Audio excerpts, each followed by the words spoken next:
함께 묵상할 새벽 예배 말씀은 마가복음 6장 7절에서 13절까지의 말씀입니다. 신약성경 62쪽입니다. 12제자들을 부르사 둘씩 보내시며 더러운 귀신을 제어하는 권능을 주시고 명하시되 여행을 위하여 지팡이 외에는 양식이나 배낭이나 전대의 돈이나 아무것도 가지지 말며 신만 신고 두 벌 옷도 입지 말라 하시고 또 이르시되 어디서든지 누구의 집에 들어가거든 그곳을 떠나기까지 거기에 유하라.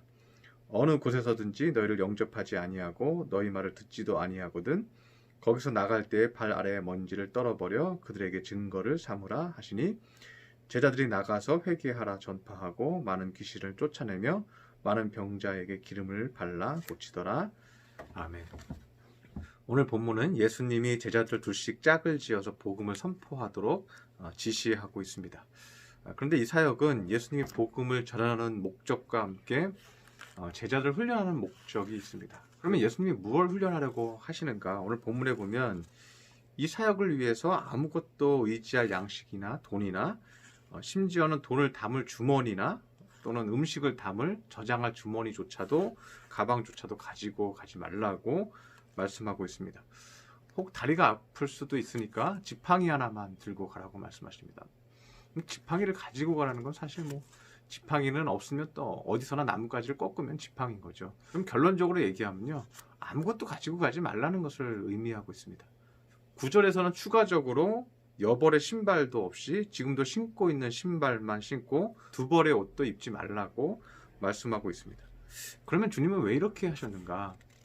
이렇게 하신 첫 번째 이유는 매일매일 기도하면서 어려움을 이겨내고 주님께서 매일매일의 부족함을 채워주시겠다고 약속하고 있는 것입니다. 시간적 개념으로 보았을 때는 우리는 부족해질지도 모르는 이 미래를 준비하고 싶죠. 그리고 신발이 닳아버리고 찢어져 버렸을 때, 또 옷이 닳아버렸을 때 우리는 그 여벌의 옷을 입고 싶죠. 또 혹시라도 추울 수 있으니까 좀 더 두꺼운 옷을 가지고 가고 싶죠. 그리고 미래를 대비하고 싶습니다.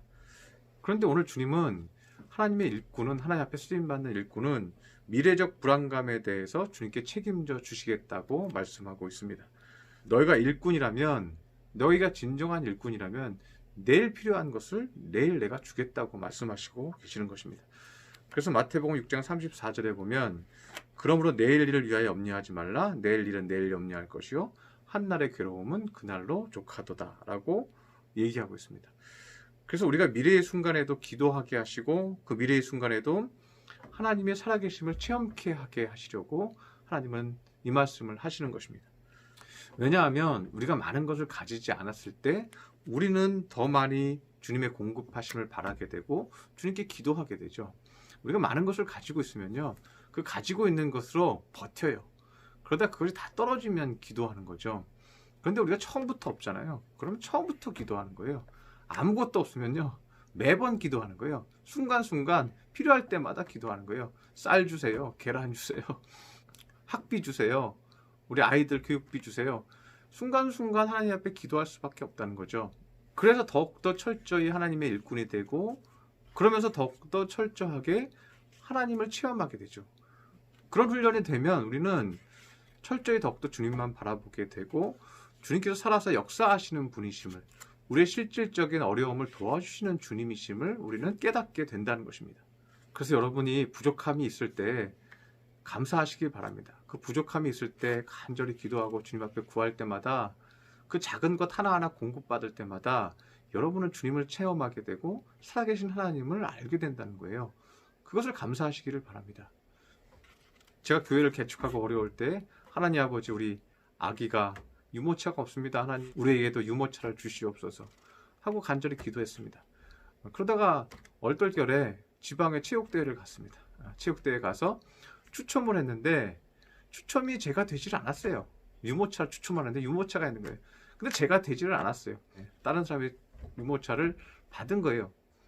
그런데 그분이 앞에 나와서 이러는 거예요. 저는 유모차가 필요 없는데 유모차가 추첨이 됐습니다. 필요하신 분 있으면 손 드세요. 그런데 아무도 안 들고 저만 손을 들었습니다. 그래서 그 유모차를 받았어요. 얼마나 하나님 앞에 감사했는지 모릅니다. 유모차를 살 수도 있지만 아무것도 없는 상황 가운데 유모차를 달라고 하고 기적적으로 그 유모차를 받았을 때 우리는 하나님을 체험하게 되고 하나님을 경험하게 되는 것이죠. 그래서 제자들이 그러한 은혜들을 경험하기를 하나님은 원하셨고 순간순간 기도할 때마다 하나님의 공급하심을 배우기를 원했던 것입니다. 또 하나는 하나님께서 아무것도 가지고 가지 못하게 하신 이유는요. 하나님께서 의식주 문제를 해결하실 때 제자들을 통해서 은혜 받은 사람들이 하나님께 감사하고 예물을 드리고 예배를 온전히 드리게 하려 하심이라는 거예요. 주님은 제자들을 보낼 때요. 그냥 보내시지 않았습니다. 7절에 보면 귀신을 제어하는 권세를 주셨다고 얘기하고 있습니다. 제자들은 주님의 능력을 받았습니다. 그래서 그들은 그 능력으로 사람들의 병을 고치고 귀신들을 내어 쫓을 수 있는 능력을 받았어요. 그들이 예배를 드리고 안수하고 병을 고쳤어요. 그러니까 그들이 어떻게 돼요? 마음에 있는 모든 짐과 아픔이 사라지니까 하나님 앞에 감사하게 되죠. 그리고 감사의 예물을 드리게 되고 하나님 앞에 예배 드리는 거예요. 제사 드리게 되는 거예요.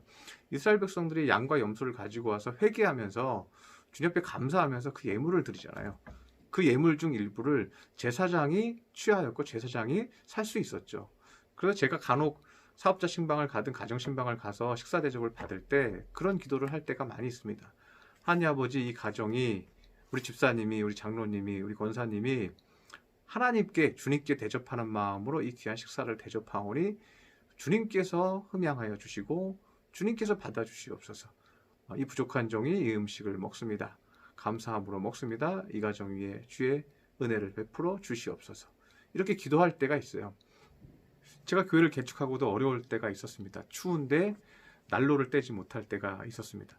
그런데 다른 교회에서요, 목사님이 기도하다가 추위를 떠는 교회를 도와주고 싶다고 해서 10개 교회를 도와줬어요. 저도 전혀 모르는 분이 현지가 와서 우리 교회를 돕고 싶다 그래서 그 돈을 20만 원을 입금해 주었어요. 그 교회 성도들이, 그 교회 목사님이 추위에 떠는 교회를 도와주고 싶은 마음을 주었고 그것은 하나님께 드리는 예배와 감사였어요. 하나님께 드리는 예배와 감사를 누가 받은 거예요? 다른 목회자가 공급을 받는 거죠. 그래서 우리는 이 두 가지를 기억해야 합니다. 하나는 우리 성도들 모두가 하나님의 일꾼이라는 점이에요. 그래서 그 마음을 가지고 살면 하나님이 여러분을 공급해 주신다는 거예요. 힘들 때마다, 어려울 때마다 하나님이 시시때때로 공급받고 체험하는, 간증할 수 있는 그런 귀한 역사가 여러분에게 있으시기를 바랍니다. 그리고 또 하나는 여러분에게 감사할 만한 일들과 은혜를 받았을 때 하나님 앞에 예물을 드리시고 감사하시기를 바랍니다. 여러분이 하시는 모든 사업적인 일 가운데도 그것이 하나님의 일꾼 되는 사역이 되시기를 바랍니다.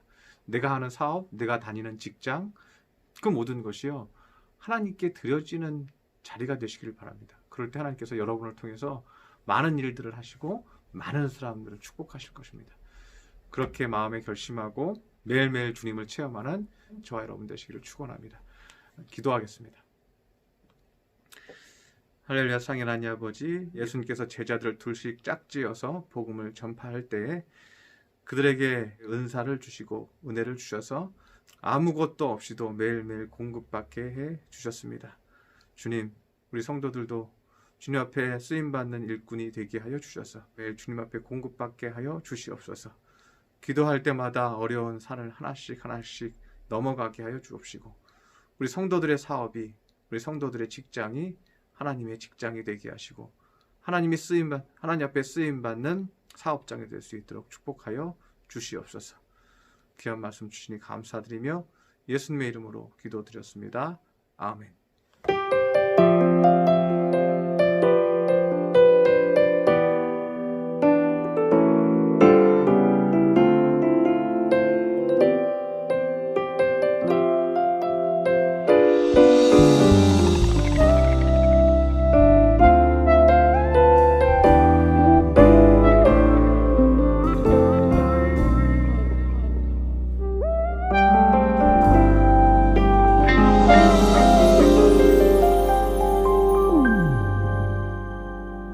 예수 나의 좋은 치료자,